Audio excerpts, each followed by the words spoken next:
All right, hi guys, how are you? You okay? Well, Rami did such a good job, I feel now. Like I'm going to look bad no matter what I do. No, I'm just kidding, I'll kill it. All right, so today I'm going to talk about fitness, as my girl said.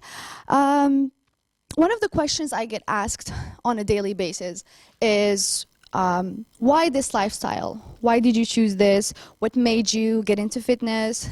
What keeps you, most importantly, what keeps you motivated? This is the question that gets repeated the most. So it's easy to give a generic answer that you hear everywhere, maybe the same cliche advice that your doctor gives you every time you pay him a visit, or her. Why not? Yeah, but it's as easy to ignore that advice as it is easy to give it, because that's what people do. They mostly ignore it. They will make excuses. They will say, I don't have the time, nor the energy, nor do I crave to build up a motivation to change up everything. So today, allow me to share my own journey and my own experience with you to what I consider to be a better version of myself. So as an adolescent, I had a very confusing, very perplexed adolescence. I was in this gray area. I wasn't really an outcast, but I never felt like I fit in either. I had developed earlier than my friends and classmates, and that brought me a lot of bullying, actually, and a lot of body shaming. Now, looking back at it, I mean, those girls were probably just jealous, right? But, yeah, but, you know, kids are kids, and bullying is the norm at middle school, right? I'm sure some of you, or if not all of you, experienced some sort of bullying at that age. So, my reaction to that bullying was not being sad or crying or turning into something bad. No, no, no. Well, sorry? Actually, no. Let me get there. So at first, it was completely detesting and loathing the body that I lived in. That was the reaction that I had. And so this was like probably my first year in middle school. So in the summer leading up to my second year, I had a new mission. I had a dream brighter than Martin Luther King's. So the dream was to completely transform myself. Perhaps the bullying will stop, and most importantly, I would not feel so different. So I started a diet, which developed into an eating disorder. Yep. So that diet was every single day, and I'm not exaggerating, all I ate was carrots and cheese. Yes, I was like a French rabbit that ate French and cheese. Yeah. So, yeah, so that was my diet for quite a long time. As you know, this is extremely unhealthy, especially to the body of an adolescent who is still developing. I didn't get sick, luckily, but I passed out a couple of times. In fact, I had a pact with myself. Every time I felt like I was going to pass out, I would have a piece of chocolate. That was me rewarding myself. So this kind of diet went on for quite a while, and then it slowly faded away. I don't know how it happened. It wasn't like a defining moment, but it slowly faded away. As I grew older, I found that I stopped being interested so much in my appearance. I didn't really care that much. I was becoming a woman, if you will. I found other things that are far more interesting than that. I became interested in politics and sociology and psychology. I paid more attention to my school, and I kind of just let that go. And I was not bullied anymore, thank God. So fast forward to a couple of years later, I entered university. Yes, I entered university, and although I wasn't bullied and I didn't really hate myself anymore, but I always felt like something was missing. Like I didn't have a hobby, right? I didn't have any hobby. I didn't have much of a social life. So I always felt like something was missing. And the feeling that stood out to me was me feeling always weak. Like I was always the super girly girl that doesn't run very fast, doesn't climb very high, doesn't lift much. So there was that. And then the history of the eating disorder and not feeling healthy at any point in my life. So I went to my local gym and I signed up. It wasn't like a big decision that I had to build up courage for. It was just very random. I didn't think it through. I just signed up. So as I started going to the gym, slowly but surely, I found that every time I went, I was lifting increasingly much more weight. I was eating better. I had a better appetite. And the more I ate healthy food, the more I craved healthy food. Because sometimes you see the healthy food and you think, this is disgusting, I could never eat it. Things like oatmeal or maybe chicken without much sauce and fat. You think it's disgusting, right? And I did. But things change and habits develop the more you insist. So I found this new passion and I was completely obsessed with it. I'm a Scorpio, so I get obsessed very easily. Yes. So I read every book I could get my hands on. I watched every YouTube video. I read articles about this. I wanted to know everything there is to know about weightlifting specifically and nutrition. So that's exactly what I did.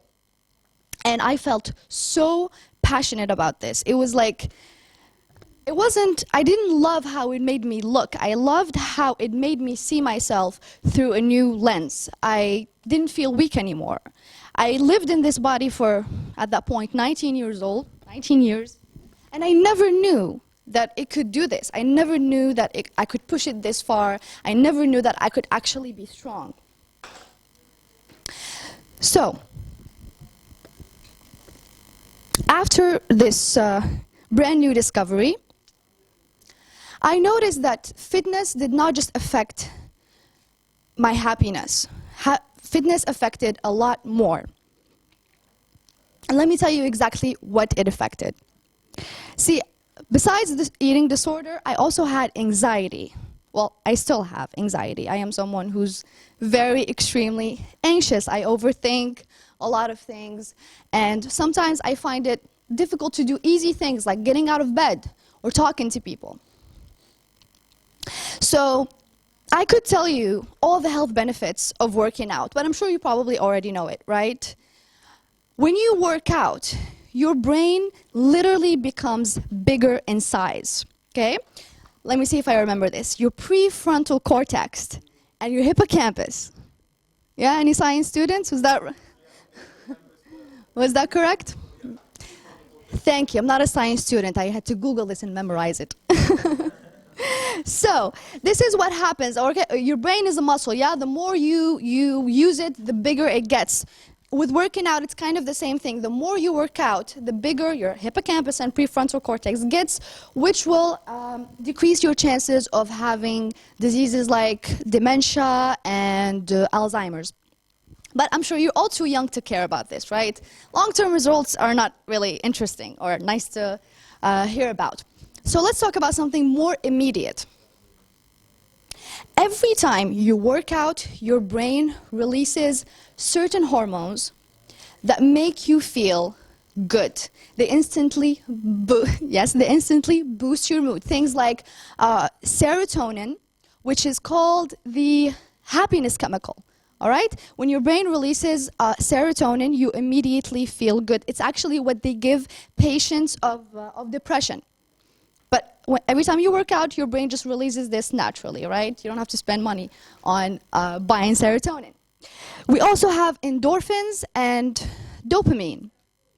These are the same hormones that get released when you are eating your favorite food, when you're having sex, when you are taking drugs, actually. So you take your pick. You go to your local gym or you buy drugs, right? Which one would you prefer? This one seems more legal, cheaper. All right? This one right here is cheaper, it's legal, and it won't kill you, right?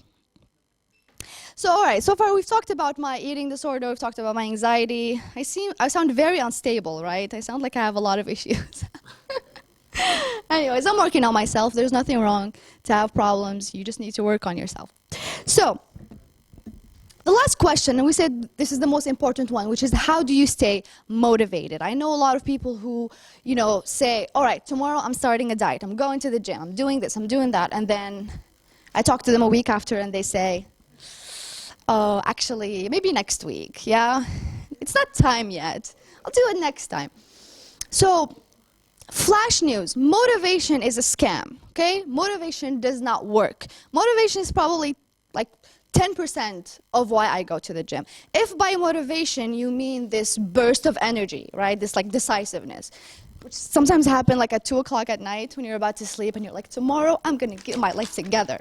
And then you wake up, maybe next time, maybe next week. So yes, motivation is this big scam and it does not work. What really keeps you going, as I said, workout has a drug-like effect on your brain, okay? What happens when you take drugs? You crave it. That's exactly what's going to happen to you, is that when you start working out, you're going to love how you're feeling. You're going to love how you're seeing yourself. You're going to love how, when you see your body doing things you didn't think it could do. And you're going to crave that feeling. You're going to want it every single time. I even noticed that every time I work out, I am more productive that day. If I start my day with a workout, I am more likely to do more things and get more tasks done.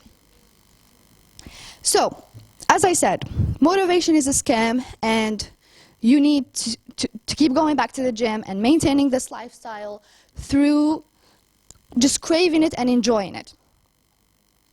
Other than that, I wouldn't claim to be the healthiest person alive. I certainly work out, I certainly try to eat healthy, but I'm not 100% healthy. In fact, I think being 100% healthy is unhealthy. Because if you start to analyze everything you eat, if you start to beat yourself up every time you have a not so intense workout, you're going to put yourself in exactly what I put myself through in middle school, which is you're going to have an eating disorder, you're going to start obsessing, and you're going to start hating yourself when you don't do what you're supposed to do. So, I hope that I perhaps convinced you to go for a healthier lifestyle. If not, I hope you have perhaps a profound new appreciation for this lifestyle, and I hope that you will let it bless you as it has blessed me. Thank you.